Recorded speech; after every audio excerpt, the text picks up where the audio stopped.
Right, get interactive with us via our social media handles. Your comments, questions are welcome. Facebook, Twitter, or X, and of course YouTube at manjoonline.com. Now let's get into the election headquarters. The opposition National Democratic Congress will defeat the ruling New Patriotic Party in the December general elections. That's according to Fitch Solutions. The London-based firm, which has been consistent with its forecast since last year, argues that 54% of respondents surveyed tipped the NDC candidate John Dramani Mahama to win in the upcoming presidential elections. Mike Kuringa is an associate director, country risks at Fitch Solutions, and has been speaking on the media review for Sub-Saharan Africa. I believe that the opposition, National Democratic Congress, or NDC, has a stronger chance of winning the upcoming general election compared to the ruling party, the ruling New Patriotic Party, NPP. So recent polls consistently placed the NDC ahead, with the most recent survey showing 54% of respondents favoring the NDC, as you can see the right-hand side chart. In addition, multiple surveys have shown that economic management and job creation are going to be the most important issues during the election for voters, which we believe will put the ruling NPP at a disadvantage given the economic challenges that the country has faced over the last couple of years. Now, we have reaction to this for you coming up shortly. But first, let's take a closer look at the report.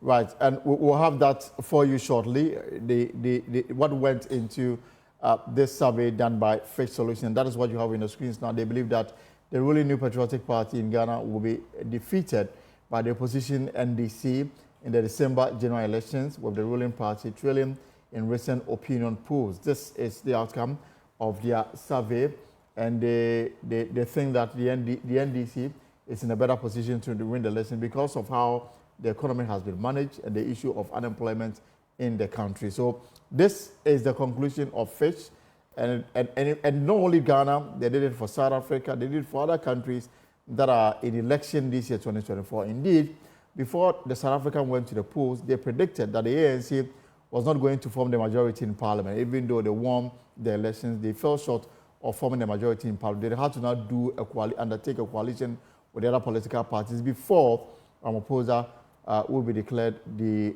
president of South Africa. In the studio with us this afternoon is the Deputy General Secretary of the NDC, Mustapha Gbambe, as we try to interrogate this matter. I'll also bring in Haruna Mohammed, MPP's Haruna Mohammed, and also speak to the smaller parties. I mean, they don't come up for mention at all in this survey. Does that, would this dampen their spirit, or they are fighting until the end? Let me start with Mustapha. Mustapha, this must be a morale booster for the NDC going into December. For all Ghanaians. All Ghanaians should be excited. But if for anything, every single Ghanaian today believes that the biggest relief for the people of Ghana is to get rid of this crop of government appointees and these type of president that we have. The ordinary Ghanaian is very hardworking. Every Ghanaian believes that there's no free lunch anywhere. All Ghanaians are looking for government to create an enabling environment so that we can prosper. In the last 7.5 years, it's been witch hunting. Even people who are not politically exposed, people who have helped President Akufo-Addo to become a president, his own people around him have destroyed those people. Okay, some have died and all of that. Businessmen who are doing well, because President Akufo-Addo's appointees who are in private business feel threatened, they find a way to collapse their businesses. All of those people are fasting and praying. They can't wait to see these people taken out of power. When you come down, today, the average government salaried worker can no longer take care of their family. Today, they cannot feed their children. Today, they can't pay bills because of high cost of living, high cost of consumables. Let's take just food. People cannot buy food. In a country like Ghana, we have abundance of land, only for government to institute a Ponzi criminal scheme called Planting for Food and Job, where they put Afriya Kutu. It was a Ponzi scheme for them to loot and share. Loot us. And they have done so. If government, it was created for loot and share, perhaps you can explain further. They've taken money for it. They've taken money for it. They've taken loans for it. Where is the food crops? Where did they plant? Where did they plant the food? In the last 7.5 years, the MPP have failed to account to the people of Ghana what happened to those monies they have collected. So, even poor people, farmers, they have defrauded them. Led by President Akufo-Addo, deliberately instituted policies that will defraud the will of the people. This same government said that, oh, we want to create what we call jobs, so let's build factories. All right? So we are going to do what we call one district, one factory. Loans have been taken for it, only for us to find out that it was a scam. It was another scheme. But there are some factories that... Look, it was another scheme. There are factories that we can point to. For example... factories will always come up. The one that is producing the Ekumfi. It came out of the One District, One Factory initiative. And they are exporting. I'm not saying that nothing happened at all. I'm just saying that they said one district, one factory. They said every single district will be having a factory. Every year in and out, businessmen are growing. Factories will come up anyway. But this one, they've used it as a scheme to give tax waivers to foreign companies. All the companies they've been giving tax waiver for. Mention the number of Ghanaian companies in it. You are giving and even giving foreign companies who didn't establish under what they call one district, one factory. Yes. They also said that in the northern sector, okay, we want to boost agriculture so that everybody into farming would be able to farm at least a round of the year. So let us do what we call one village, one dam. Initially, it was the whole Ghana. They subsequently said, oh, it wasn't the whole Ghana, it was for the northern sector. On this basis of their promises they gave, Ghanaians voted for them. There was no way President Akufo-Addo would be a president. But for these promises, when they came, they took loans again for it, shared the money to their party chairman, who constructed dugouts. Okay? That story is not just being told by the NDC. Joy News, this house, on behalf of the people of Ghana, followed to investigate whether or not the dams were constructed. They were never constructed. Recently, the vice president held a public engagement and said that they have constructed dams. He is still lying. That is impunity, despite the fact that there are clear reports suggesting that they've not done anything. And so when the Fitch report is telling you that job creation will be a major issue, it is true. Because the ordinary young Ghanaian who graduates from the university today is not guaranteed of getting a job under this government. Even National Service Secretariat, they are still owing National Service. Some will say that unemployment didn't start today. Yes, but they are still owing National Service personnel. In the worst state of our country, we've never owed National Service personnel. This government is owing National Service personnel. This government. Meanwhile, on the contrary, day in, day out, you see how the country's resources have now been put on a chess table and they are dissipating and dipping their hands into it as if we don't have president, we don't have a minister in this country. The country is on autopilot, no responsibility, no discipline, corrupt appointees. They are doing whatever they want. Would you want to retain this kind of government in power in your country? What is the guarantee of the future of your own children? So for the NDC, to what extent will you bang your hope on the outcome of this survey? Look, these are data findings. There are other variable indicators that we monitor and overriding political issues that we look at.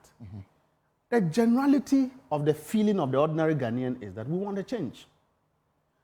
President Akufo-Addo may have meant well for this country, but it didn't end up well in the interest of Ghanaians. His coming to power may have been I want to come and change things. But he couldn't do it. He has failed.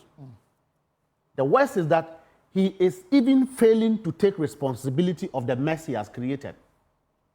What is even more difficult and challenging is that on top of the ordinary Ghanaians saying that we are suffocating, we are dying, we are hungry, we cannot treat ourselves, we cannot go to hospitals, pensioners are losing their money, we can't take care of our children, we can't pay our kids' school fees. They say, no. We have developed Ghana. Everybody is comfortable. Let me bring in your colleague on the other side. Yeah. Perhaps he may have a different perspective to this survey results published by Fitch Solutions, a UK-based organization. And this will not be the first time they've done such a thing. I mean, they've been doing it. They do it every year. They do it across Africa.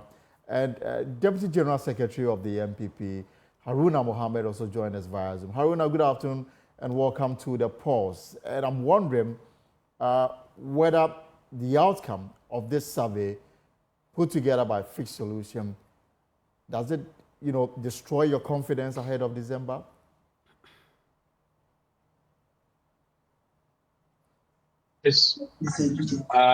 Viewers out there, and we say good afternoon to my brother. I think that my brother has decided to dodge the survey questions and went into tangentials. I believe that my brother is not able to see the one village, one dam because he has failed to visit home. He has lost touch of the communities. He has been an Accra person. He traveled outside here and there. So he has failed to appreciate that the people of Kuyoli, the people of Benakabe, where he comes from as a Bashan, that I know him and where I come from in Zabzugu, he has failed touch of the people. And he did not and cannot appreciate the fact that one village, one dam has assisted the small-scale farmer to a certain level of extent that the kind of food, the kind of beverages, the kind of green leaves that they take has virtually improved, and the animals have some kind of access to water, which has been one of the priorities on agencies on which the MPP has gone. He talked about relief.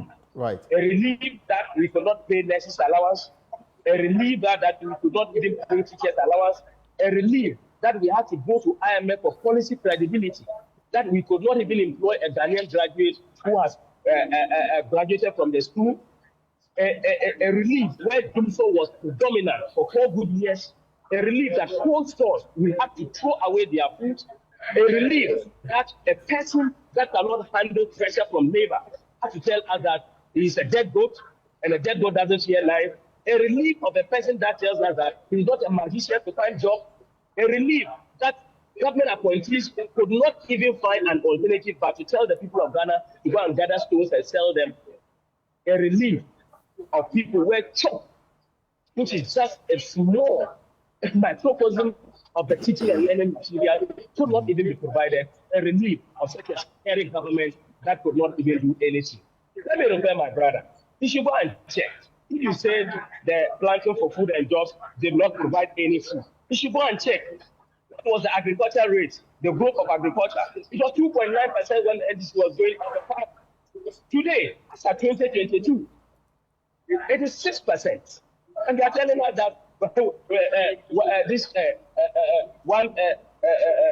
the planting for food and jobs did not provide anything. My brother, please come again. Go and check the industry growth. Check industry growth. Industry was growing at 3.3%.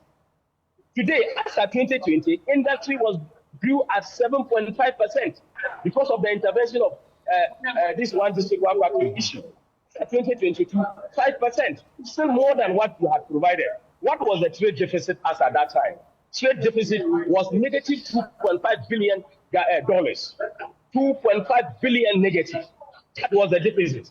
And if you check, as at 2022, it's 1.9 billion positive. And you are telling us that one district, one factory did not contribute anything. I thought that we are going to have a discussion of what Fitch has presented. And for him to go into those tangentials, I believe that he has failed his people. Jobs, go and count. How many people were recruited under the NDC, specifically under John Dramani Mahama? People who had finished university could not get jobs because of policy credibility issues at IMF. People who were working as teachers for 3 years could not be paid for 3 years. They were paid for 3 months. You sit down here and you think that Ghanaians have short memories. Exactly, that cannot be so. So please come again. This is not scary at all for us, because we know the kind of NDC that it is, and we know that we are going to make sure that the policies that we have implemented, the activities that we have done, what we have put forth through to the good people of Ghana, that we want to do one district, one constituency, one ambulance. We have been able to do that. We have come out with the biggest investment in the health sector, where we are doing about 111 hospitals. We are doing other hospitals, regional hospitals, and we are also doing psychiatric hospitals. We have also come out with a huge road infrastructure. As you said now, we have built over 12,000 kilometers of road, which has never been done. By the time that they left office, it was about 4,000 that they were able to build. You sit down here and you are talking because you are new and you know that you are going to get power. Change your mind. You are going to win this election, whether raining or shining. Just a quick intervention here, and I also will bring in the spokesperson for Alan Chemantin's movement for change, Ebo Bachman. But however, the Fitch solution narrowed it down to 2 main issues. And according to them, this will be the drivers, or this will be what will influence people's choice of vote in December. The state of the economy and unemployment. The Ghana Statistical Service says that currently, as we speak, there are almost 2 million Ghanaians who are unemployed. They are not in school and they don't have a job. That's 2 million. That's quite staggering. And all the interventions that you've mentioned, the conclusion that people are saying that you've mismanaged the economy and they don't have jobs. And for that reason, they may vote you out in December. You say that you are not scared by this? Looking at Fitch is looking at 2 areas, 2 distinct areas. That is 1, job creation, 2, on unemployment. 1 is unemployment, and the other one is the economy. Management of the economy. When you come to the management of the economy, when John Dramani Mahama was the president, what were the indicators? What were the indicators in terms of economic management? Ask yourself, what were the indicators? What was the growth rate without a global crisis? What was the growth rate without global crisis? The economy grew at 3.4% without economic crisis. There was no expenditure on free senior high school. There were no expenditure on road infrastructure. There were no expenditure on teachers' allowance. There were no expenditure on nurses' allowance. There were not expenditure on some of the sustainable debt payments that they had left for us. Upon all this expenditure that Akufo-Addo had done in terms of investment in road infrastructure, as at this time we have about 12,000 kilometers plus. In terms of investment in the health sector that we have done, in terms of payment of salaries for 1 million people in this country, we still have a growth rate of the economy which is far better than a non-affected global crisis economy under John Dramani Mahama. But the reality today is that even under him, these are the ones that is pushing you out of power. The reality of today is that the indicators are the ones pushing you out of power. Yes, I'm telling you that even in terms of management of the economy, which Fitch themselves understand, not long ago, the ratings under Fitch was not good. Today, Fitch themselves, they knew that the performance of our economy today is far better than what it was in 2 years or 1 year ago. And the economy is picking up.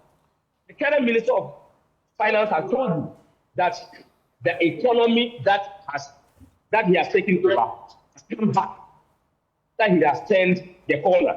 And we all agree, inflation is coming down, cost of living is coming down, a lot of other materials are being looked at, and the indicators are showing very positive.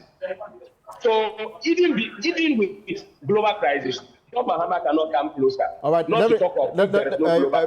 So in terms of management of the economy, and this is out. All right, in terms of jobs, in terms of just a jobs, brief so that I can allow the other guests to come in.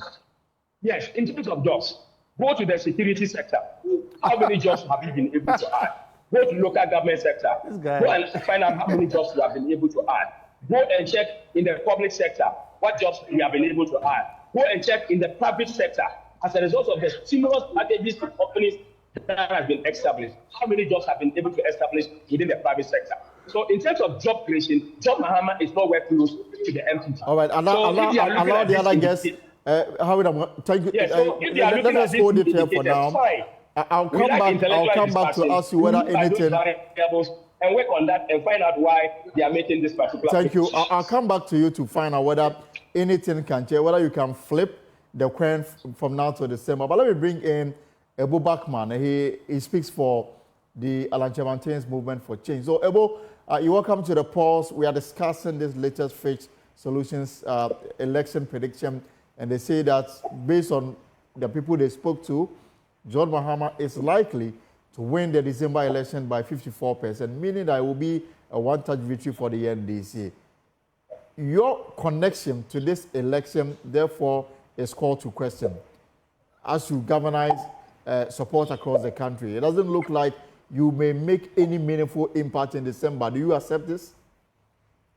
Yeah. Let me first and foremost greet your viewers and my colleagues and yourself. It's unfortunate that the picture is being painted as though we have only NDC and NPP in this country for this election. In fact, this election is not going to be the usual NDC NPP elections. Mm-hmm. I believe that after 32 years of NDC NPP elections, Ghanaians have grown up to come to realize that these two political parties have not been helpful. If you're going to be truthful to ourselves, if you consider the fact that in the last 10 years, for example, our economic situation has only moved from bad to worse. It was bad under Mr. Mahama. In fact, when Professor Thomas died, the economy that he left for Mr. Mahama was one of the best in Africa. In sub-Saharan Africa, it was the best economy. In fact, the growth rate was 14.3%. The macroeconomic indicators were very sound. But within 4.5 years as president, Mr. Mahama took this rising, fantastic economy to the IMF with doom so. That is why Ghanaians rejected him and brought in NPP. But NPP has made the situation worse. That is why Mr. Mahama is now bold enough to be saying some of the things he's saying. For example, talking about 24-hour economy and all that. But it should never be lost on us that he once took a rising economy to the IMF. So if he's saying that he's going to make or create 24 economy out of an economy which is already under IMF, Ghanaians must begin to think about it. And I'm saying that the situation has moved from bad under Mr. Mahama to worse under NPP. Of course, you don't have to be told that there's high cost of living in Ghana, there's high rate of unemployment in Ghana currently. I mean, there's high cost of doing business in Ghana. Just check the interest rate in Ghana. It is highly unthinkable that if you go to other African countries, our immediate neighbors, don't even go far. You can even go as far as Rwanda, check Botswana and others, South Africa, and even Kenya. Check all their macroeconomic indicators. It is shocking that whereas a businessman in Ivory Coast, in Benin, in Togo, in Botswana is taking a loan with interest rate of less than 8%, sometimes as low as 5% and 4%. Ghanaian businessman is taking a loan at interest rate 35 to 40%. Highly unthinkable. Check the inflation and the cost of living in Ghana. So if we are going to be very sincere, if we are going to be very truthful to ourselves as a country, these two political parties have never helped this country. Look at what they are discussing. They are comparing averages and below average performances. Is that the kind of life we deserve as a nation? I believe you can look beyond these two political parties. That is why what we are telling Ghanaians is that a government of national unity, instead of allowing one political party to do it all alone, which has never been successful, is the way forward. That is our message. If the survey results or outcome is anything to go by, then the Ghanaian is not ready to look beyond the NPP and the NDC yet. That's what I'm saying. It depends on the kind of question that was put out there. If it is, let me be honest and say this. If it is going to be the usual NDC, NPP political football, then NDC, as I said, because the situation has moved from bad to worse, NDC may have an edge over MPP. But if this election, and I believe, not if, this election is not going to be NDC MPP election anymore, it's going to be personality contest between Mr. Alan Chamatan, Mr. Mahama, Elijah Bawumia, and the rest. And so Ghanaians are going to look out for the person, not the party, who can change the fortunes of the country. That is why, unlike Mr. Mahama and Elijah Bawumia, Mr. Alan Chamatan has put forward a plan. He recognizes the fact that this economy is in shambles. Therefore, the way forward is not to have a manifesto, as we've usually had. He said the way forward is to have a plan, economic plan that will be able to steer the affairs of this country and the economy to a place that all of us will be excited about. And that is a distinction. So the Ghanaians should not be misled to the point that, oh, if it is not NDC, it is MPP. Let me tell you this. Right, and so then I can now go to the other it's west now. Now we have moved from bad to west. So if you give this one to NDC and it becomes west, they will say, oh, then this one would have been better. Even the one we are currently going through would have been better. Like the way it was so bad in 2016, as a result of which we rejected the government. Now, because somebody has performed poorly, now we're saying the one that was bad yesterday should look good now. We can't move forward as a nation if you handle things in that manner. Okay, well, I'll come back because we have a lot more to chew on this matter. But let me allow Mustafa to come in. You've heard the proposition of the MPP. You've heard Ebo, who speaks for movement for change. Ebo's argument is that the two of you have failed. And for that reason, you should take a back seat and allow a new face to lead the country.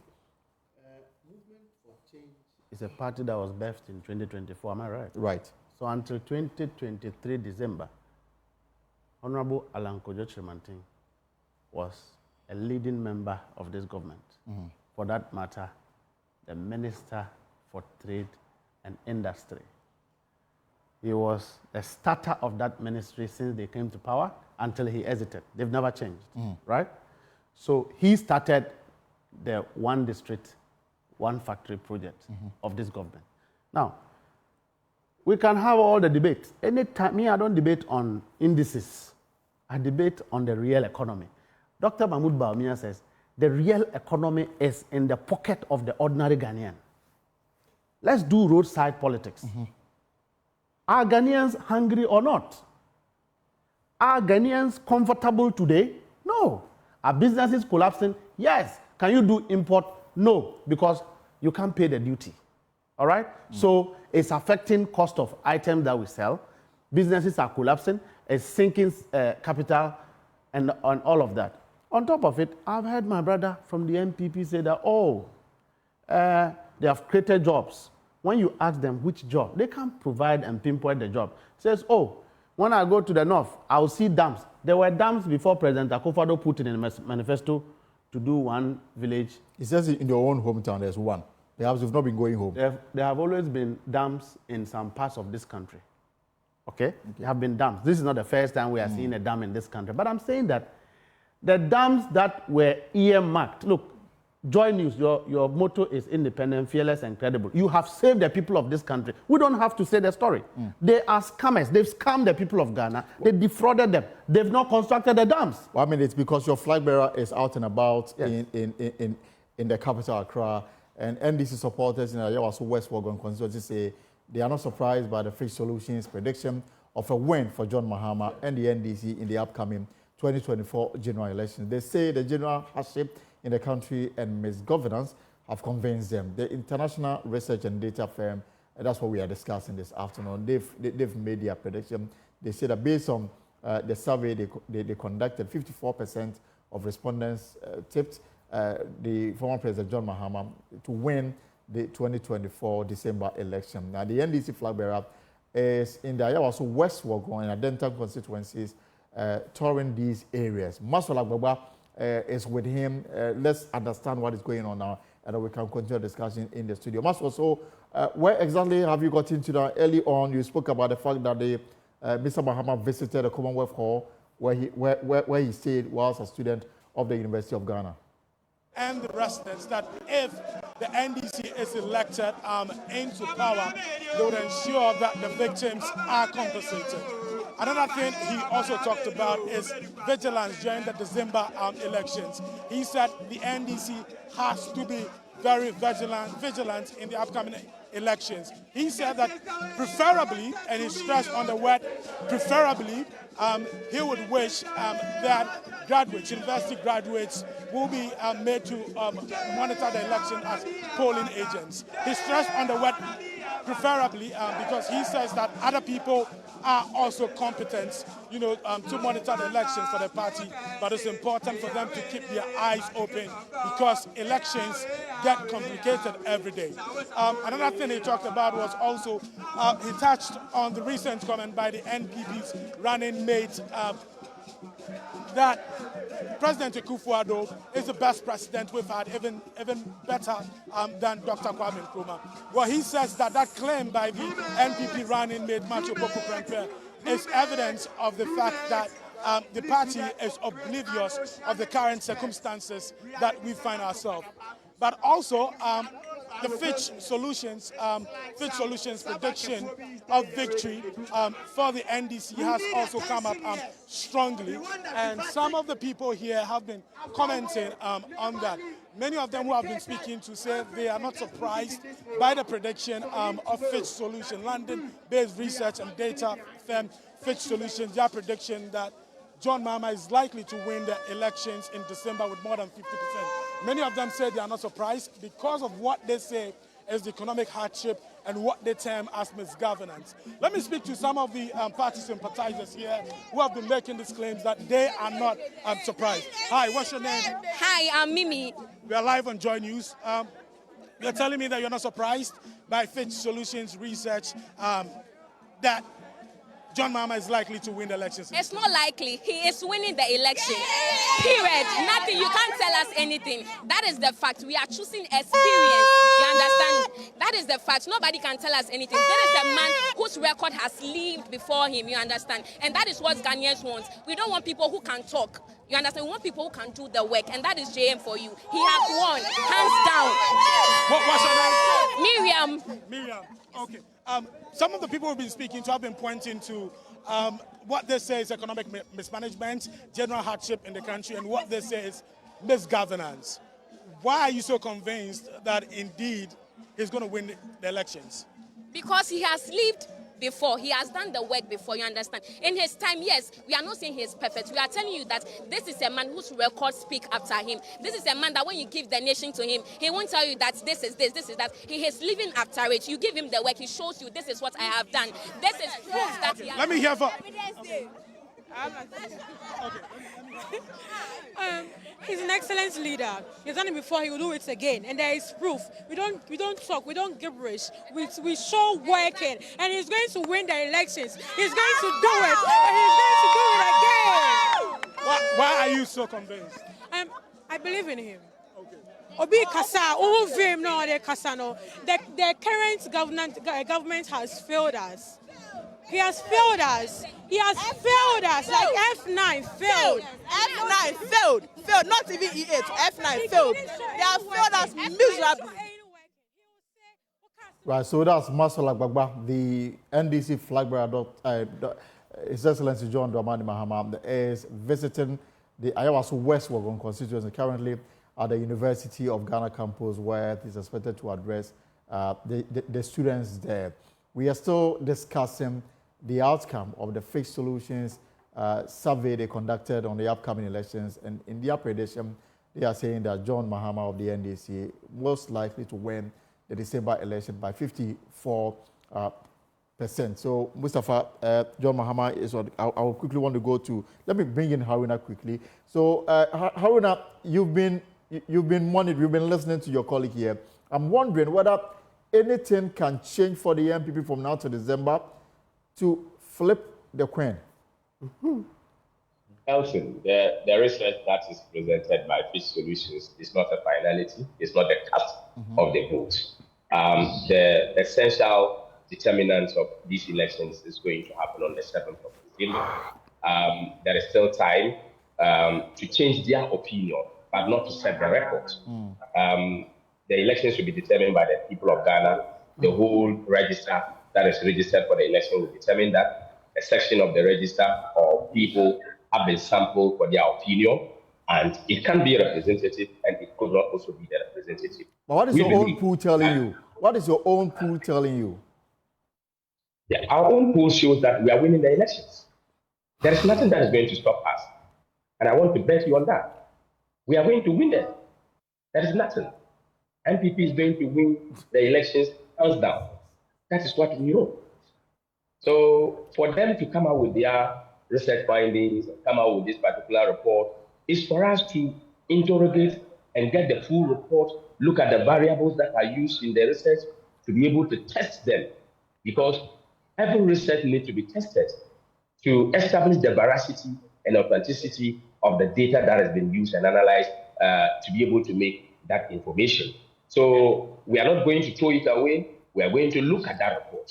But you ask yourself, this is not the first time that Fitch has done reports. Yes. 2016, we were told that we are not going to win the elections.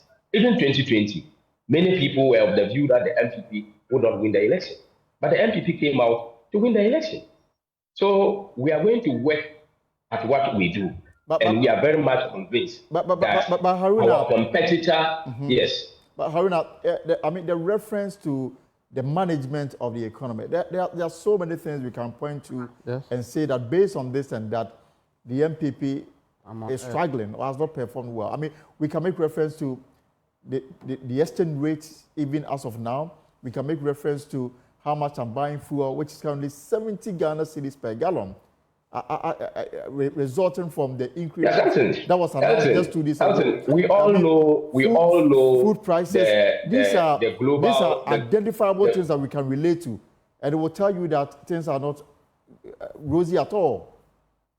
Even John Mahama, in his international engagement, has told the people, the international community, about how the global crisis has affected nations. He admitted, and this has a very tall effect on the exchange rate differentials.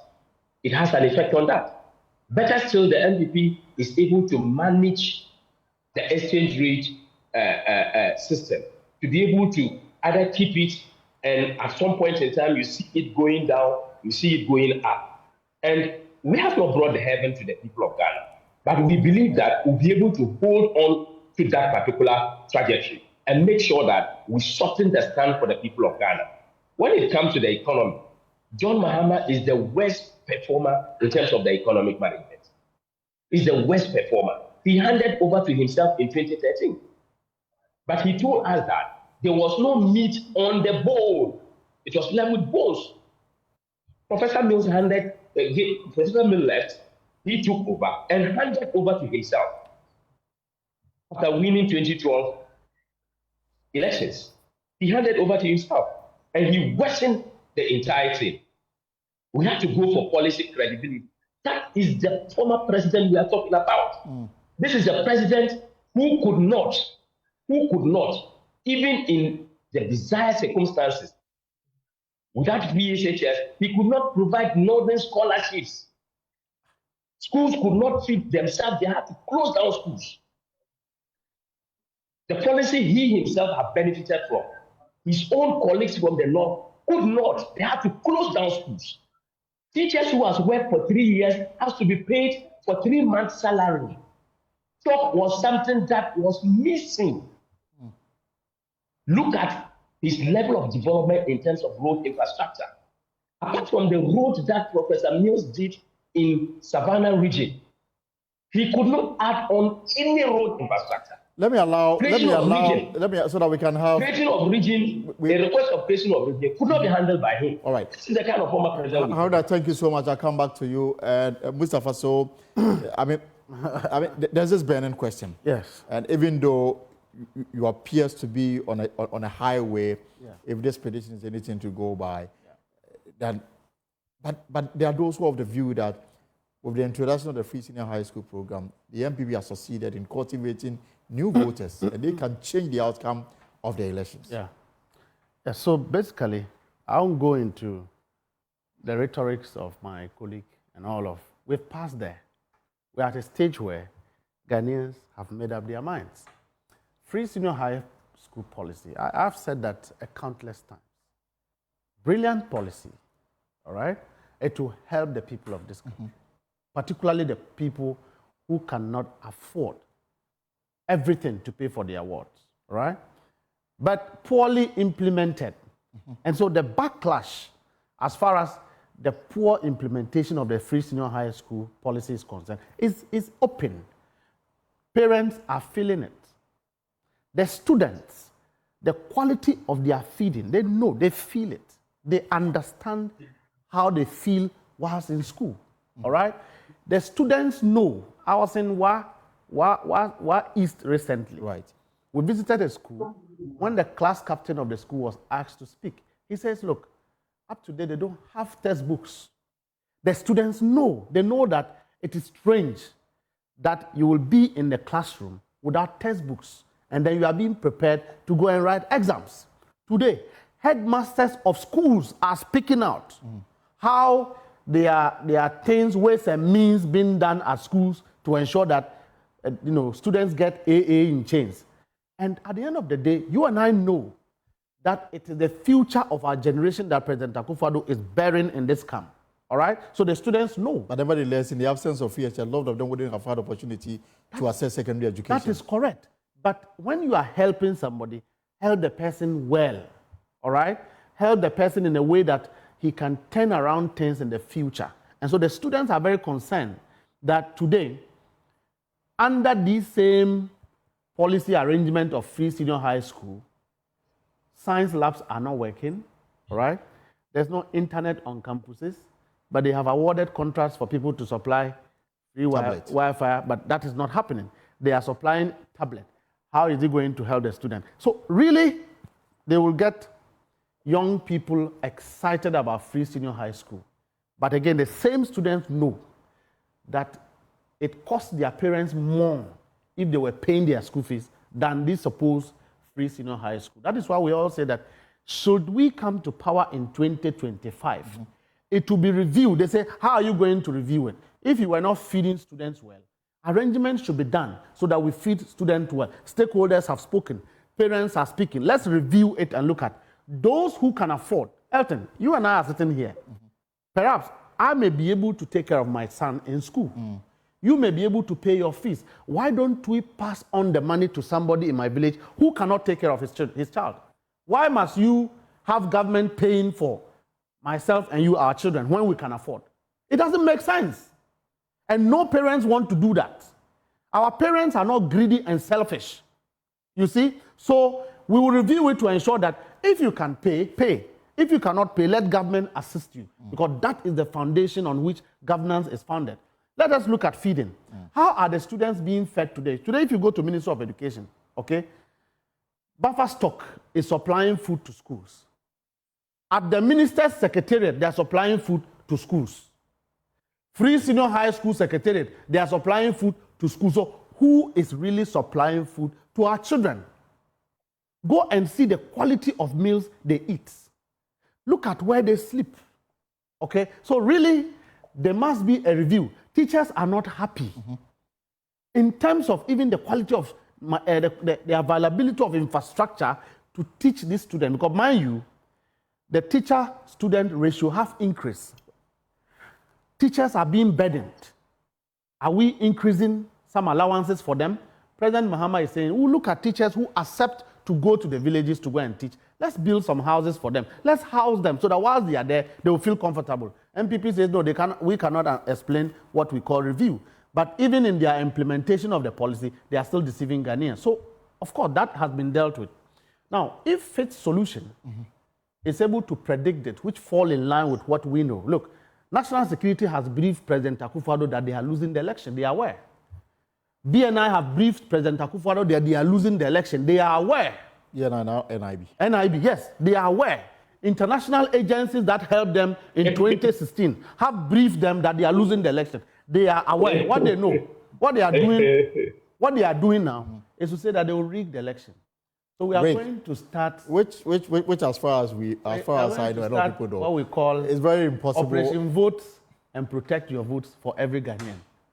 You are a Ghanaian, you are hard-pressed. Don't leave the NDC alone to do the fight. Be interested in how your vote manifests into governance in 2024. Let me bring in Ebo, you've been listening to the two parties, and your position is that the Ghanaian or the voter should overlook the MPP and the NDC and entrust the destiny of this country into the hands of a third force. And you say that Alan Kyerematen is the surest bet to take the country to the next destination? I'm excited you brought up this issue once again. It is obvious. You see, we need to be very sincere as Ghanaians. It is obvious MPP and NDC cannot solve our problems. I mean, it should never, ever be lost on us that in the last 10 years, we've gone to IMF twice. You've experienced doomsday twice under NDC and MPP. And that's quite significant. But before I go on, let me kill this thing that the NDC likes to bring it up. That anytime you mention issue of Mr. Mahama, then they bring in that Mr. Alan Kyerematen was once part of MPP. Of course, he was part of MPP. No, he was a minister. He has never said he was not just part. He was a minister of trade. He was given specific work to do as a minister. No, he was a minister of trade. He was a minister of trade. Acknowledge that he was a minister of trade. He was the minister of trade under President Akufo-Addo. He was a minister of trade. Yeah, it's a who fact. gave this country run away from it. He supervised the one district, one factory. Minister of trade. Yeah, please go on. Let me. You had your time. Yes, please go on. Mr. Alan Kyerematen was a minister of trade who gave Ghana 6 consecutive years of trade surplus. It was his policy that he personally wrote that saw companies, car manufacturing companies moving into the country to assemble cars, to create jobs for our engineering students. It was his policy that birthed the one district, one factory. Mr. Mahama was the president of Ghana when Ghana went to the IMF. Mr. Alan Kyerematen was a minister when people went to the IMF. There's a huge difference between the position of the president and a minister. So let's make that point clear. But the point I'm making is that, Elton, let's be honest. I asked this simple question. I like using this analogy. Ghana, when you are going to play a football match, we don't use Kotoko alone and Has alone to play for a reason. Because one team alone cannot give us the players we need. So we select best players from our teams. We even go beyond Ghana to select the best players from outside Ghana to be part of a team so that we can win football matches and be excited. Why is it that after NDC failing us 16 years and MPP failing us 16 years, why don't you now form a government of national unity where we can get the best from NDC, the best from MPP, the best from CPP, the best from Ghanaians working with the IMF and the World Bank, and businessmen, the clergy, those in the academia? Why don't you put our best together and say, this is how we want to manage our country? Because NDC alone, if Mr. Mahama becomes president, you can easily predict those who are going to be ministers. If MPP wins, you can only predict those who are going to be ministers. Right. Are these the people we need to entrust the future of this country to? We are saying that we have the best in terms of human resources. But because of the nature of the political system, the winner-takes-all system that we are practicing, the finest and the brightest brains we have are kept at the periphery. But they are not allowed to participate. Why do you continue to add 1 + 1 and expect to get 3? If you continue to add 1 + 1, you're going to get 2. If you want to see change, let's change the system. So Mr. Alan Kyerematen, apart from Mr. Alan Kyerematen himself, his track record and his vision, Mr. Alan Kyerematen is proposing a government of national unity that will be governed on the back of a plan and not manifesto. That's the difference. So we are looking beyond even Mr. Alan Kyerematen, looking at government of national unity, looking at a plan that will serve as a roadmap for the transformation of Ghana. That is why he is talking about enterprise economy. Let me tell you, 24-hour economy is never a process. It's a product. It's a product of a process. If you manage an economy well, automatically the economy will lend itself to 24-hour economy. It can never be a policy. Let's not allow ourselves to be deceived by politicians. We are intelligent Ghanaians. Let's begin to think. So NDC and MPP can never help this country. So Ebo, that is a fact. So Ebo, the target really is what, to win the election or to force it to a runoff? No, we are winning this. Let me tell you, by October, it will be clear who is going to win the election. I'm telling you, this election, I'm going to be very objective here. This election is between Mr. Mahama and Mr. Alan Chamatin. MPP has lost it completely. I mean, let's be honest. Are we not Ghanaians? We were born Ghanaians first before we joined political parties. Where we've gotten to as a nation, let's begin to think about this country. Because it was bad under Mr. Mahama. It is bad under this government. So why it is worse under this government? Why should you go to the bad? Because somebody has made it worse. Can't we have good, better, or best as a nation?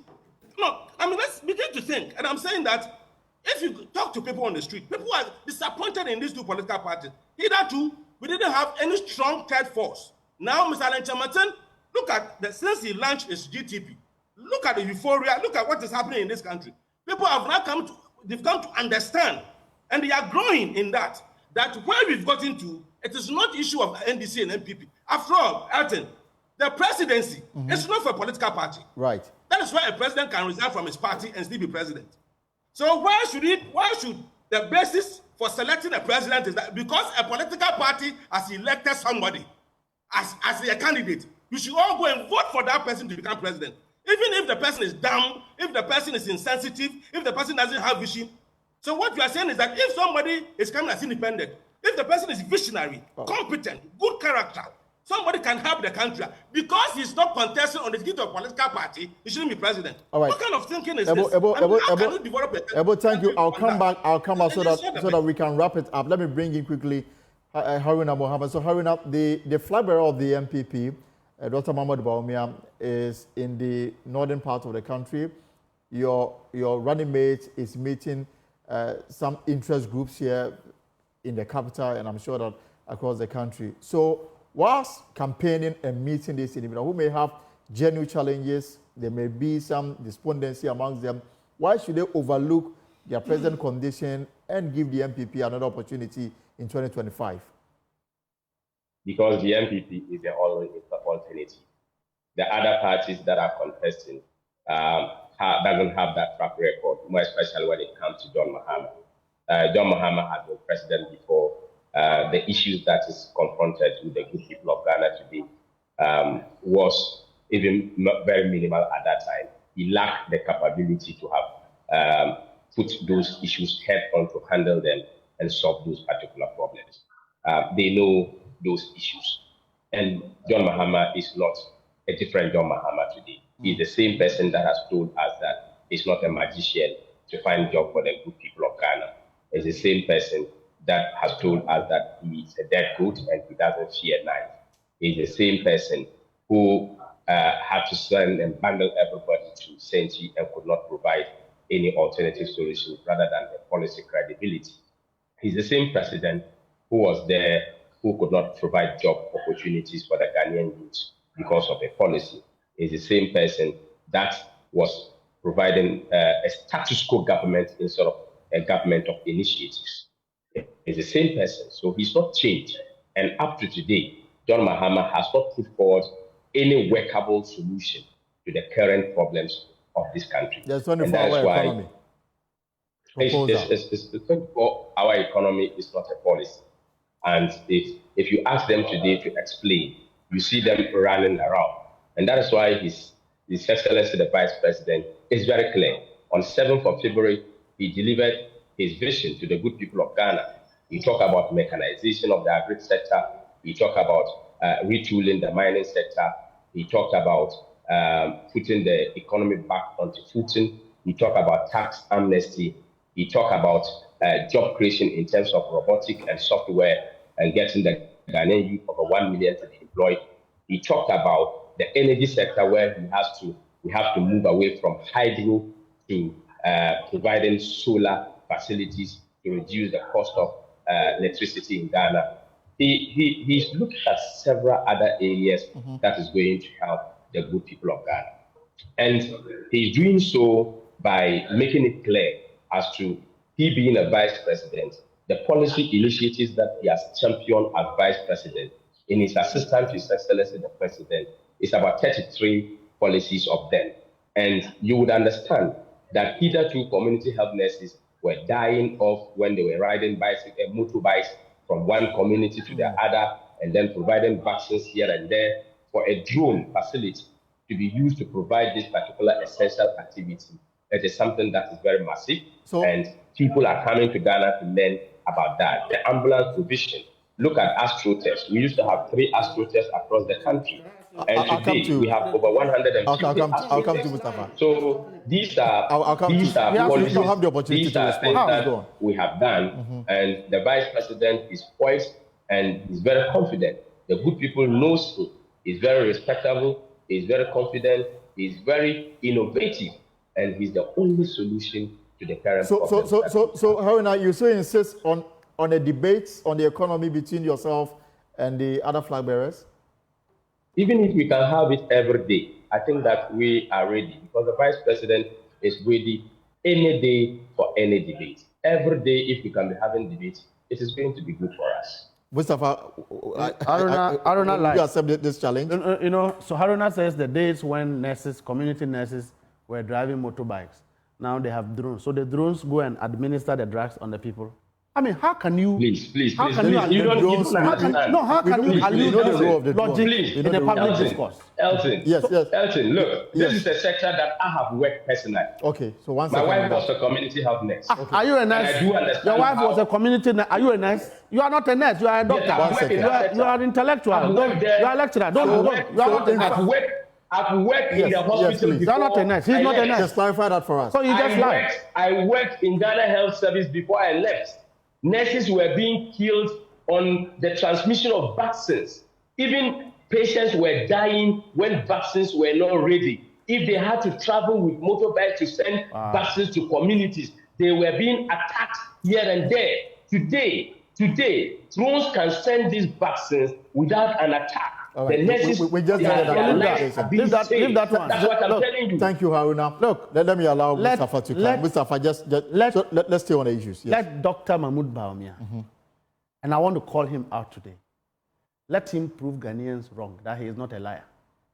Let him prove Ghanaians wrong. How is he a liar? You and I sat here when he said they've built factories, the factories cannot be found. They built dams, the dams cannot be found. Your own station did that investigation. He lied on the public record. Let Dr. Mahmoud Bawumia prove Ghanaians that they are wrong.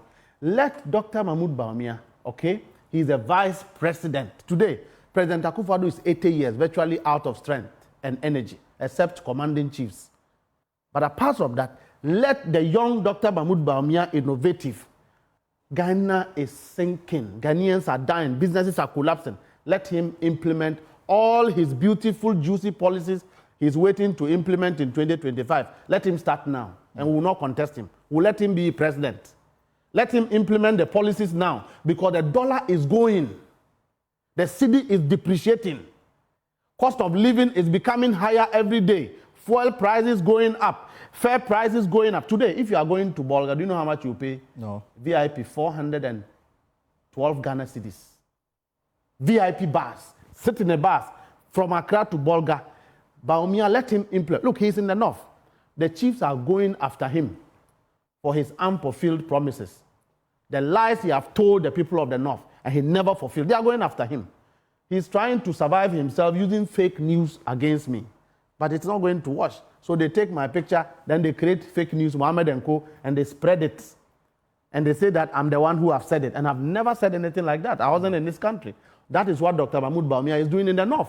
Let him go and tell our brothers and sisters the dams he has constructed that will ensure that we are able to do agri 3 times a year. Let him go and tell them. The airport, the airstrip he promised the people of Bimbila. Let him, Yendi, let him go and show them that he has constructed that airstrip. The road network that he has gone to cut sword for. Let him go and commission those roads. The debate, is it going to come on? We don't, look, the man have sunk as far as integrity is concerned. He has embarrassed the seat of vice presidency. No, I'm just telling you.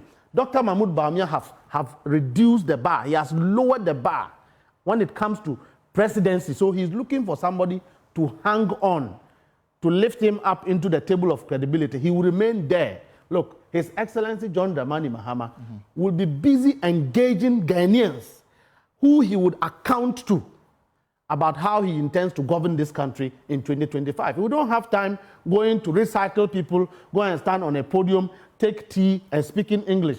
Dr. Mahmoud Bawumia swindled Ghanaians with jargons and technicalities in 2020. 2015, he did same. Let's wrap up. Let's wrap up. Let me start with. Let me start with Ebo. Let him go to the villages and account to the people. Ebo with Movement for Ghana. Your final words as we wrap up. Movement for change. Hello, Ebo. Right. I'll allow Haruna. Haruna, your final words before we go. Elton. Yes. You see, they continue to make this comment. If you say Dr. Bawumia is a liar, when your candidate is an established thief. I'm not the one saying it. Yeah, but I'm not the one who also said it. Yeah, but he held a lecture and we Googled and it was a lie. He was asked on BBC whether he was corrupt. He asked whether as a human being. He's an established thief. Is President Akufo-Addo not corrupt? Everybody knows. Is President Akufo-Addo not corrupt? Your John Mahama is a thief. And he was asked whether he's corrupt or not. He said whether he was a human being. But how that use the word a thief? Don't you think you are going overboard with the word to describe him as a thief? He's not overboard. You were there Elton, when he said Bawumia is a liar. But the Ghanaian people know that. Ghanaians know that he's a liar. We also know that. I'm allowing your final words on this so that we can wrap up. We all know President Akufo-Addo is corrupt. We all know that President Akufo-Addo is corrupt. Mustafa, kindly allow him to finish so that I'll come back to you. So we know it. Please go on. We know that Bawumia will never be overdrunk and he's not a thief. He's an established Muslim. He's a responsible citizen. He speaks on facts. He has data. He do technological transformation. He's the man to lead this country. And that is something nobody can take away from Dr. Bawumia. That is a fact. So you think something can change? Something can change before December? What has changed? Nothing will change. He told you. Nothing has changed. No, I'm saying that you think. I'm saying that you think something can change. The elections. Right. We are winning the election. Fitch has nothing to do with our elections. They are expressing their opinion, and their opinion is not cast in stone. That is what we know. So they only express their opinion, and we as a political party will look at their opinion. And we have never used opinion to win elections in this country. We in the NPP know that we win elections from the polling station. And let me put it on record, the NDC should not think that they are the only people that can misbehave at the polling station. How? They are not the only people that can misbehave. So if they are thinking of misbehavior, they should think twice. All right, thank you so much. The MPP that they know yesterday is not the same MPP. I thank you very much. Haruna Mohammed is Deputy General Secretary of the MPP. Do I have Ebo on Zoom? Yes, I'm here. Elton, I'm here. Yes, Ebo, your final words before you wrap up. Elton, I would want to draw Ghanaians' attention to what is happening in Benin. Benin's economy is now being regarded one of.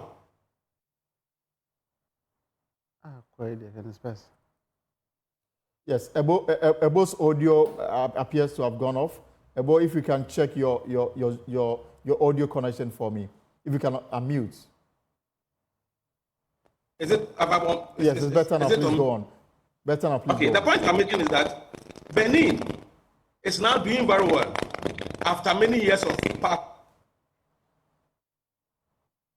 All right, we'll sort this out and then get him to wrap up for us. Let me allow Mustafa the final words on this matter. He's jumped and talking about violence at pools and all of that. My brother, it's very simple. I'm just saying that the ordinary Ghanaian who is hard-pressed, who believes genuinely that President Akufo-Addo's 80 years and 7 years of governance have been deceptive, fraud, deceive, and misleading. Let that Ghanaian rise up, go to the polls and vote. Stop there, wait there until your vote is counted. Because you see, the MPP say that we'll win the election whether they like it or not. We don't have anything to say. All we want to say is that we are vigilant today. Let the ordinary voter be vigilant because these guys are capable of stealing. All right, they are capable of rigging the election. They want to do everything to rig. We will not give them that chance. If that is why President Akufo-Addo is creating a new IGP portfolio out of what we know and creating indiscipline and disorder within Ghana Police Service, let me assure him that he'll be disappointed. If that is why he did what he did. Because if you look at the Ghana Police Service structure, all right, we've never had a situation where we had a deputy IGP in charge of operation. We've never had it. We have, you know, GP1, GP2, and we had a director general in charge of operations, and then other director generals under it. Look, the police service is a structured institution, all right? And when you compromise the police as an institution, you finish this country. President Akufo-Addo have destroyed the Electoral Commission, have destroyed the judiciary. Today, he's going into the police. The same thing he's doing in the Ghana Armed Forces. And he has put a very hot-headed Minister of Interior who is spearheading all of this. He talked about recruitment. I thought you should have trust in the police that they will be. No, I have trust. Independent. No, look, we will ensure that the police do their work, including President Akufo-Addo. Right. Let me assure you. Nobody is afraid. 30 seconds. Nobody is afraid. So if that is why Mohammed have said that they will misbehave, we will not. But if they take misbehavior to a polling station, they will be the victims. Let me assure him. All right, and if President Akufo-Addo is going to supervise chaos in this country, he will be the biggest victim. Right, thanks. So Mustafa Bandi is Deputy General Secretary of the NDC. Ebo, I'm guessing. Ebo, I hope I can hear you clearly now. Can you hear me now? Yes, I can hear you now. Yeah, please go on.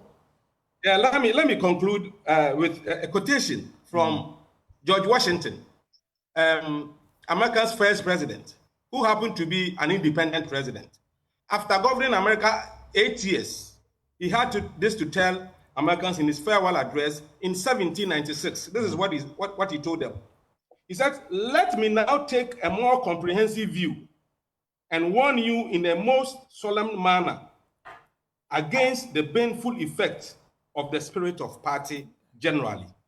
There's a spirit that is killing this nation. It's called the spirit of party. That makes people love Ghana less and political parties more. To the extent that when they are even destroying this country, they would rather defend the party against the nation. Benin has shown us the way. Benin in 18 years, Benin has been governed by independent president. Right. First, it was Thomas Yayi and then Patrice Talon. If you go to Benin, inflation is almost 0%. Benin's economy is now regarded one of the best in the world because of an independent president who has assembled the best and the brightest brains and the minds and talent in Benin. That is what we need in this country. NDC has failed us, MPP has failed us. Let's move beyond them.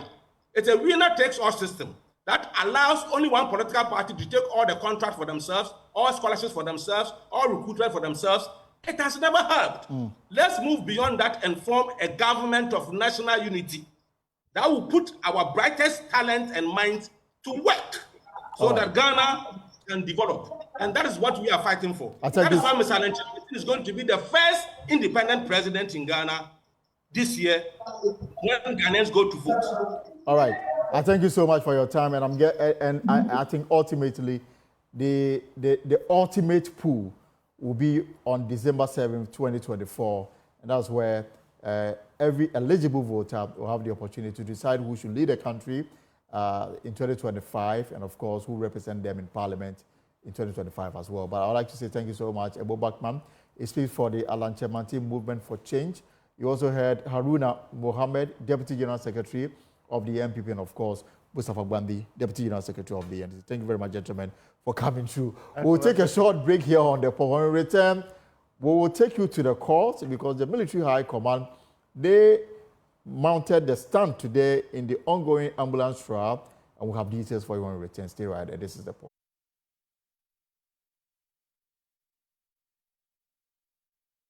Right, so we're back from that heated political discussion, and of course, my point is that on December 7th, we're going to have the ultimate pool at the various pools, and that will determine who becomes the president and who becomes the member of parliament in your constituency. But let me take you to the court now, because the military command has confirmed that the third accused in the ambulance trial, Richard Jakpa, was dismissed from the military service based on persistent offenses and acts of misconduct. The third accused in the ambulance procurement trial, Richard Jakpa, vehemently denied ever seeing the supposed letter confirming his dismissal from the military since he left the service 17 years ago. Deputy Attorney General Fitch Solutions on Thursday, June 27, tendered into evidence which is Jape's supposed dismissal letter from the Ghana Armed Forces. In court on Thursday, Secretary to the Military High Command and custodian of the documents of the Armed Forces, Nana Adujamfi, discounted Richard Jape's allegations. Head of our legal affairs, that's going to court, sat through the entire proceeding today and joins me in the studio. So, on what grounds was Richard Jape dismissed, as according to the military? Well, so two things were very prominent. One was a loan he took from his units in the military high command, which he failed to pay. How much? So that loan was $300, and so he was in financial strait. He was financially distressed, and so that loan was granted him. And then they demanded it persistently, but he failed to pay. And so in 2007, they had to convert the dollars into cedis and then actually deduct it from his salary. The second one relates to $400 that involved a Lebanese businessman. He also failed to pay that amount of money. And so it became a very notorious issue within his unit and in the military high command. Thus, plus other things, when he attended some promotion exam in Accra and failed to return to his base in the Bronga-Ahafo region, there were numerous things that were spelled out. So in the military, when these allegations are made about you, you are invited. It's just like any other organization. They are invited before the disciplinary committee. Interviews are conducted and all of that. And then Nana Adujamfi explains that when these things are consistently done, they put them in record. So with time, if you change from your behavior, these records are discarded from their archives. But if you go on, then it means that they would have to, based on that record, add it to the present one that you have committed and then use them against you. So if Mr. Jape insists that he did not see a copy of the letter of his dismissal, then it means that he was lying. In fact, two documents were tendered in evidence. The first one relates to the businessman, and the next one also related to the loan that he took and all of that. So his behavior, generally, they said that he was inefficient and smug of someone who was very indisciplined in the military. The reason why he was dismissed. Exactly. Jape says in the last hearing that he was not given fair hearing, and that the reason why he was dismissed from the military, as you know, espoused by the Attorney General, he was hearing it for the very first time in court at the last hearing. So this matter came up in court. You know, it was cross-examination, and so the one in charge of the custodian in charge of documents at the military high command, Nana Adujamfi, was in the docket, and they asked him all of these things. So it was the chronicling of events from one state to the other, which he personally was involved. So when you commit a crime or an offense, the military has its own structure, and then they are dealt with. Sometimes they are given sanctions, and at a point in time, they said that he was charged for a wall. I mean, within the military palace. Absent without leave. Exactly. So he consistently vacated his post and all of that. So all of these things, amalgamation of offenses and all of that, they put them together, and so they see that he has foreknowledge. And in the military, when reports are issued about your dismissal, they do not state the offense that you committed in that kind of letter. And so when he was given the letter, it was conclusive enough for him to have known that these are the offenses that you have committed over time, and then you have been discharged from the military. And did you get a reaction from lawyers for Jape in the cross-examination? Well, so we can infer from the last proceedings where if you Sewa Saribuchi banned exactly. But in court, did they cross-examine the military on these letters? Yes. And that it was due. I mean, the thing was duly on this. So the CDS himself was not in court today, but he will also have his day in court. In fact, after the custodian of documents or the secretary to the military high command was discharged, the contention of Jape's lawyers was that they needed a CDS. But why? This was, did they explain why? Well, they said that he also has some explanation to do and some questions to answer. But the Attorney General objected, saying that, well, I mean, whatever, because this is a custodian of the document of the military high command. What else would the CDS come to say? But if you ask Sewa Saribuchi intervened and said, well, it is their case. Once they have decided that they will call the person, let's allow for the person to be called. Exactly. And we also do understand that apart from the CDS, other high-profile individuals will also take the stand in court on this matter. Yes, so we have some former deputy ministers of state who during the time of this event, they are also due to appear in court. So some are coming on the 23rd of July. Alex Sebefia, the former health minister. Alex Sebefia is coming on the 23rd. And then the CDS himself will appear on the 27th of July. And so by the end of this month, legal vacation would have started. And so in October, the Speaker of Parliament will also have his day in court to testify. I mean, he will also be answering. He was also a former health minister at the time this matter started. Exactly, and the court was very strict because the court wanted them to abide by the timelines they have set, and so it was sort of a case management that they had. So the list of all the people that will be invited to testify, they were all, mentioned, and then asked them whether that is all, and they retorted that was all. And so written submissions of the various parties will be done in October, and the verdict or the judgment of the court will be delivered somewhere in November. But the next court sitting will be on the 23rd of July. Yes. Where the CDS is expected to be there. Exactly, and we are expecting that a lot of the military people will be in court because today, when we went there, I could count about 17 of these military personnel seated in the courtroom, and outside the court, in the corridors, you could see a lot more. I could count about 5, and when you go downstairs, you could see a lot of them, their vehicles and all of that. So this was the delegation to the secretary. So you can imagine when the CDS is coming. Staff. Exactly. All right. Thank you very much for that excellent reporting from court today. But let's stay a little longer on the judiciary, because Africa Judicial Independence Fund finds political interference and direct pressure on judges from those in power as common challenges confronting the judicial system in Africa. Africa Judicial Independence Fund says their research has found that political interference and direct pressure on judges from those in power to rule cases in their favor has become some of the prevailing challenges confronting the judicial system in 11 African countries, including Ghana.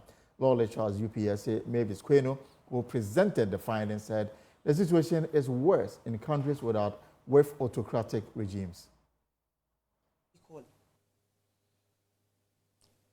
Judicial security is very, very important, given the constitutional mandate given to each of our judiciaries across the African continent. The security of that is very crucial.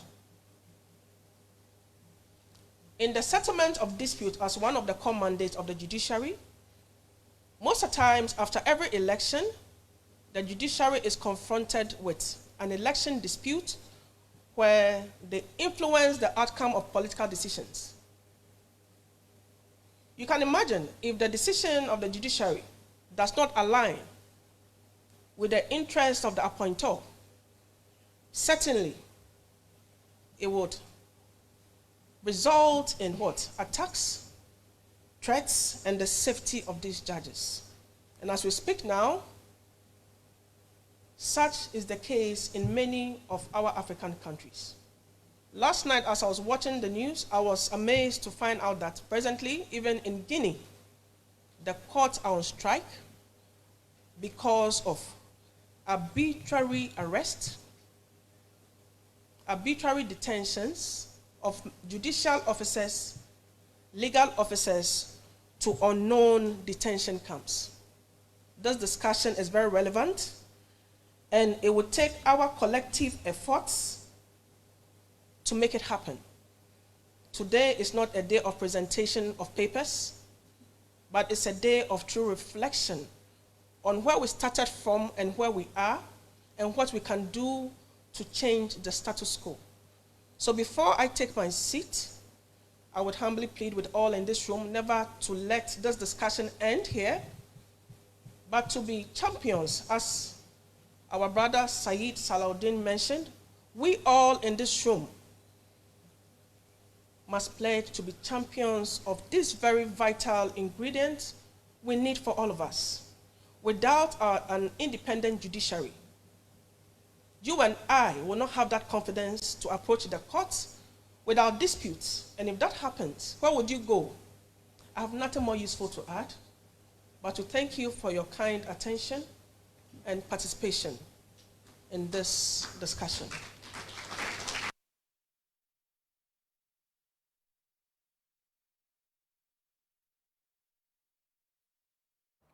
Right, away from that, let me take you to Parliament, because up to 6 ministers of state have incurred the wrath of minority in Parliament, that's the NDC, after they failed to appear before Parliament to answer questions. The Minister for Interior, Local Government and Lands were programmed to answer questions on alleged illegal recruitment into security agencies and private takeover of state lands, but were absent, with the majority leadership explaining they were at cabinet retreat.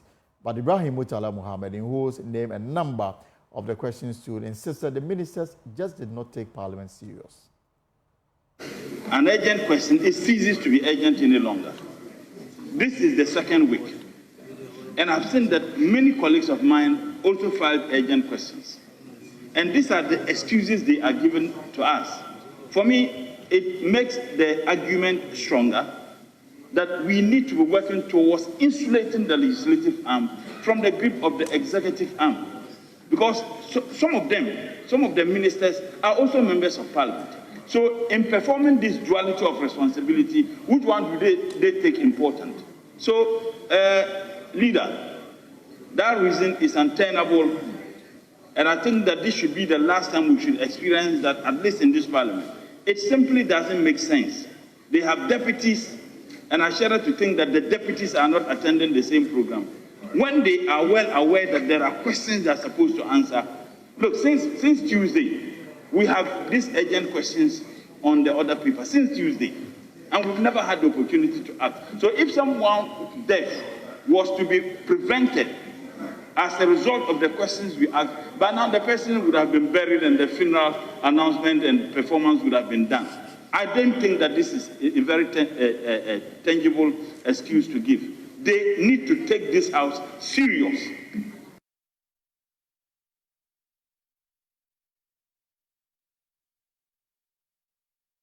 Well, Second Deputy Speaker Andrew Amwakwesiama, who was presiding, directed the majority leadership to ensure ministers are always present to answer questions in their name. Please, let's do well to let the ministers respond to Parliament. It's very, very important. And I'm making this appeal to the reps, especially the government reps. It is your duty to make sure any minister who is destined to come and respond to any question come. So before a minister is programmed to come and answer or respond to any member, at least it's incumbent on the reps to make sure the ministers are well informed before we even program them. Because it's not nice that we program a minister to come and answer questions. Meanwhile, the minister may be having something else doing. So it doesn't make sense. We program him, the minister is somewhere doing something else. I'm not saying what he's doing is not important. But once we program the minister, there should be that correlation, that the minister will surely make time to come and respond to members. Other than that, it's a bit problematic. Well, to the Ashanti Regional Capital now, in the Department of Urban Roads in Kumasi, they've cautioned artisans in the Swami industrial area against the indiscriminate spillage of engine oil on newly constructed roads. The artisans are found to regularly dump oil products on the road whilst repairing vehicles. Deputy Director responsible for planning and development at the Urban Roads Department, Frank Osesechwe, says the practice poses threat to the sustainability of new road, especially the Swami Interchange project. There's more in this report. The Swami Interchange project is touted to be the second largest interchange in Ghana, comprising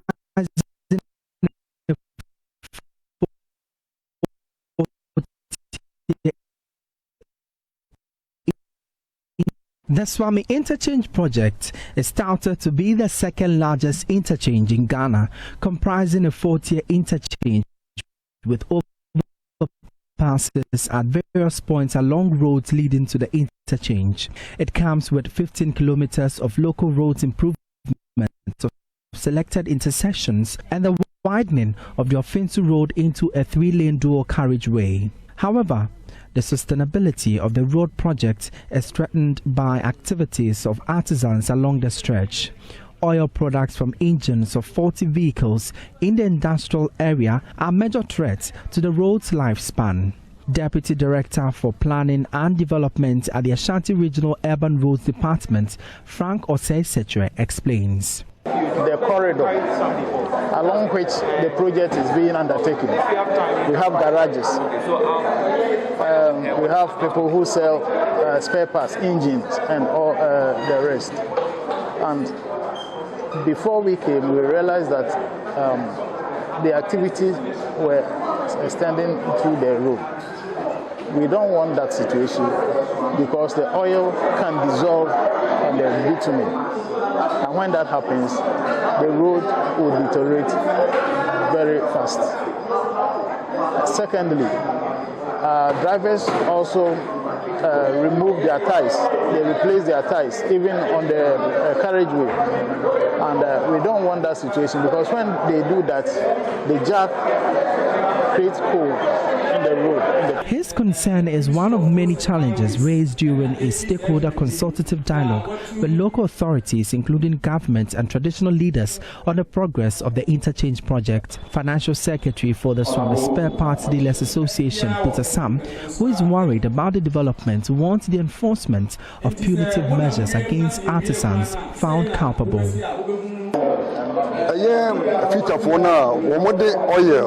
Edi gu kwan no so ehse kwan no na fitafo na bi so ebo jack na ehse kwan no media mi susu yen pa ne se. These mechanics should be fined rather than just cautioning or educating them. The expectation ke obi ye sanfom so na ye man a huge fine na nipa ko ni tua se nipa ni tua sika kase bi a menjin di se. The second phase of the Swami Interchange project is progressing steadily with expansion of the road network taking shape. Dennis Kusi-Boateng is a resident engineer with the Association Consultants Limited, the supervising consultant for the project. There are only two cases that I would say are in isolation. There we had some people, some youthful exuberants who went with motorcade and trying to, what do they call it, displaying on and crashed home base. And I think that we handed the issue to the police and every issue was calmed down. Besides the challenge with these artisans who have been spilling, oil on the completed asphalt surfaces. I have already mentioned these things. So I think these are the challenges. Otherwise, they have been very cooperative. Both the first and second phases of the interchange project are expected to be completed in 2025 and 2027 respectively.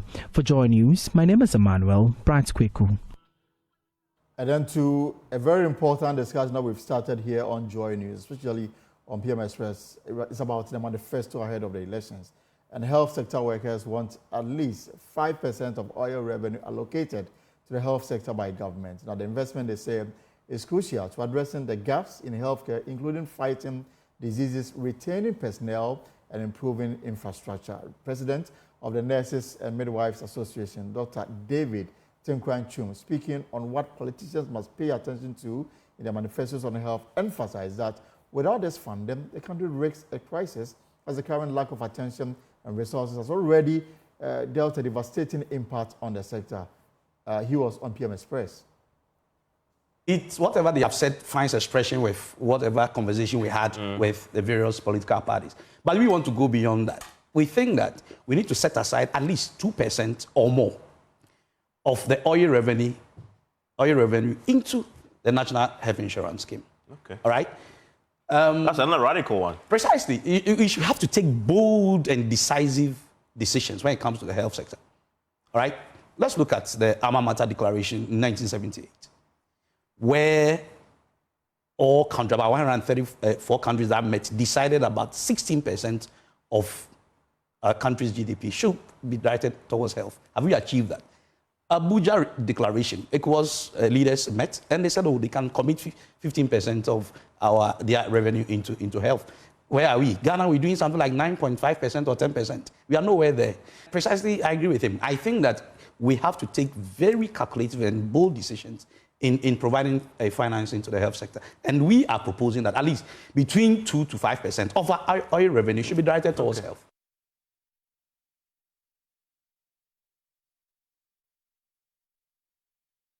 We'll take a short break here on the pause. We'll come back and we'll be winding up. Stay right there. Well, before we go, Concerned Drivers Association will from Monday, July 22nd, increase fares for intercity transport, popularly known as Trotro, by 15%. The group cites the continuous rise in the price of fuel as a major factor for the increment. Additionally, the increased prices of essential items such as spare parts, crucial for transport business, have further necessitated this decision. Speaking with joining is Public Relations Officer of the Concerned Drivers Association, David Aguado, insisted the group did not consult the Transport Ministry before implementing the fares because such meetings have often derailed their efforts at bargaining for better increment percentages. And he joins us for a very brief discussion. So, David, is everything set for Monday for you to do the increment? Wait. Hello, David. Yes, sir, Mr. Broby. Can you hear me? Yes. I asked, are you on course to do the implementation on Monday, these new fares that you've announced? Yes, we are on course.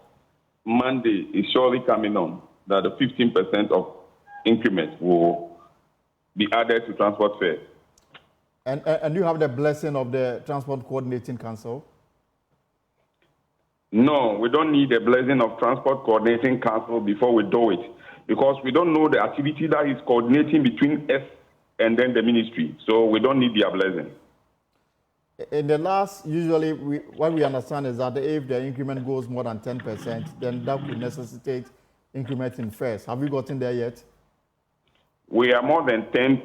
It's 11.5%. So it's more than the 10%.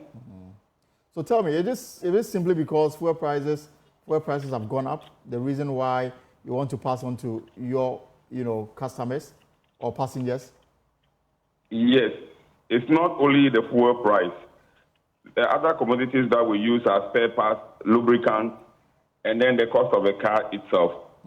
Everything around transport have gone tremendous increase. So we must also add a little to it so that we can be able to sustain ourselves in the business. And you proposed 15% increment? Yes, we agreed on 15% increment, not we proposed. And this obviously is just between you, the drivers. You didn't factor in whether your passengers will be in a position to pay. I understand. I guess that's the reason why the consultative meetings are always important. You know something? Tell me.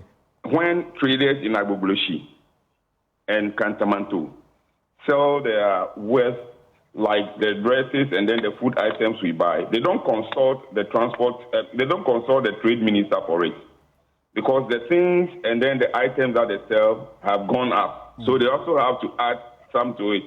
Why we only the transport sector that has to be meeting with the minister? And we don't see any reason behind that, because we are also buying and selling. So come what may, your members will start charging 15% more on transport fares beginning Monday. Exactly so, my brother. It's not only our members. As it happened in April, we started like 3 days before other transport operators joined. It will be the same. We'll start and then others will join. All right. Thank you so much, David Agbadu, for your time here on the pause. And they've indicated they will increase transport fares by 15% beginning Monday because of rising cost of fuel and other lubricants and other things that help them in their business. Well, folks, that's our show for today. For more stories, log on to our website, myjoyonline.com. Stories on myjoyonline.com. 9 in 10 Ghanaians believe the country is going in the wrong direction. We have a responsibility to ensure MPP is voted for. That's according to Miracles Amwajem. And we opted for democracy to achieve better lives. Ernesto Yabua. Tomorrow, same time, Friday, we'll have another edition of The Pulse at 3 p.m. Until then, whatever you are up to in the hours ahead, I hope is profitable. My name is Elton Gobe. More stories coming your way on Joy News Prime on Top Story and News Night on Joy 99.7 FM. Enjoy your evening and take care.